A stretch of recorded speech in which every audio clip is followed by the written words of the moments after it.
നബി സല്ലല്ലാഹു അലൈഹി വസല്ലമ പറയുന്നു, ബുനിയൽ ഇസ്ലാമു അലാ ഖംസിൻ, ഇസ്ലാം 5 കാര്യങ്ങളിൽ സ്ഥാപിക്കപ്പെട്ടിരിക്കുന്നു.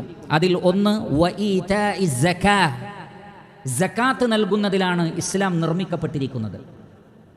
നബി സല്ലല്ലാഹു അലൈഹി വസല്ലമ പറഞ്ഞു, ഇന്ന മിൻ തമാമി ഇസ്ലാമിക്കും അൻ തുഅദ്ദു സകാത അംവാലിക്കും, നിങ്ങളുടെ ഇസ്ലാമിൻ്റെ പൂർണ്ണതയിൽപ്പെട്ടതാണ് നിങ്ങളുടെ ധനത്തിൽ നിന്ന് സകാത്ത് നൽകുക എന്നത്. സകാത്ത് നൽകാത്തവൻ്റെ ഇസ്ലാം അപൂർണമാണ് എന്നർത്ഥം.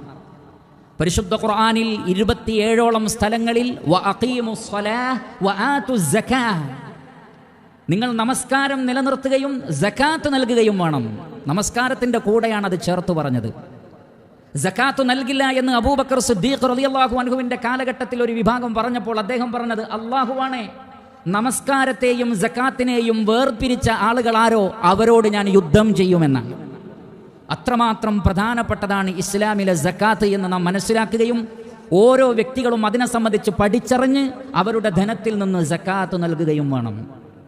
പല ആളുകളും ഐച്ഛികമായ ദാനം നൽകുന്നതിൽ മുൻപന്തിയിലാണ്. അവർ സദഖകൾ നൽകുന്നുണ്ട്, പലരെയും സഹായിക്കുന്നുണ്ട്.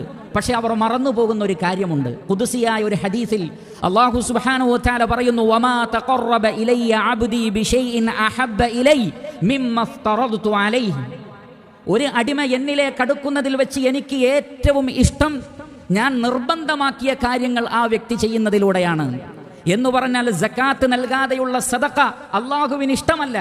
അല്ലാഹു ഇഷ്ടപ്പെടുന്നത് ആദ്യം നിങ്ങൾ സകാത്ത് നൽകൂ, എന്നിട്ടാണ് നിങ്ങൾ സദഖയെ പരിഗണിക്കേണ്ടത്. അതുകൊണ്ട് തന്നെ സകാത്തിന്റെ കാര്യം ശ്രദ്ധിക്കണം. അതിന് നിർണിതമായ നിയമങ്ങളുണ്ട്. ആ നിയമങ്ങൾ പാലിച്ചുകൊണ്ട് ചെയ്യുന്നതിനാണ് സകാത്ത് എന്ന് പറയുന്നത്. എന്നാൽ സദഖയുടെ വാതിൽ എന്ന് പറയുന്നത് വിശാലവുമാണ്. ഈ കാര്യം നമ്മൾ പ്രത്യേകം ശ്രദ്ധിക്കണം.